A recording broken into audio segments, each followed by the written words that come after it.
Bismillahirrahmanirrahim. My name is Amsal. I'm from the department of PS Chemistry and my ID is 008. And in this video, I'm going to tell you about the course of data manipulation with Pandas. First of all, transforming data frames. Parts of a data frame and subsetting row. In parts of a data frame, we can import pandas using the alias PD. Then we print out the value of homelessness, and in last we can print out the row index of homelessness. In subsetting row, we can subset the rows like first of all homeless family members, then homeless region and specifics, and in last we can print out the result.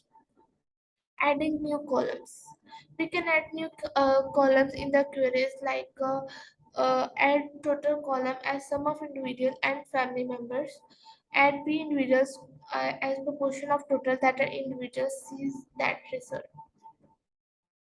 In aggregate data frames, we can learn about mean and median dropping duplicates. In mean and median, we can print the head of the cell data frame, print the info about the cells data frame, and then print the mean of weekly cells and the median of the weekly cells. In dropping duplicates, we can drop duplicate store type combination. We can drop the duplicate store department combination, and we can subset the row that it is true or false and drop the duplicate dates. And in last, we can print out the dates of holiday day. Multiple group summaries. Import NumMy with the alias NP for each store active weekly sales like it get minimum, maximum, mean or medium. Then we can print the sales stat. We can use the minimum and maximum sale price, and then we can print the unemployed full stat.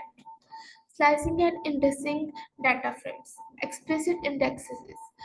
Look at temperature. We can print the temperature. Then we can index temperature by cities. Then we can print index temperature index. Then we print index reset index and then temperature. Slicing data frame. Subset row from India, Hyderabad to Iraq, Baghdad. Then subset column from data to average temperature. Subset in both direction at once. Visualizing your data frame. Import pipeline with alias PLD. Look at the first few rows of data. Then get the total number of avocado sold of each size. Create a bar plot of the number of avocados sold by size. Then we show the plot. Thank you.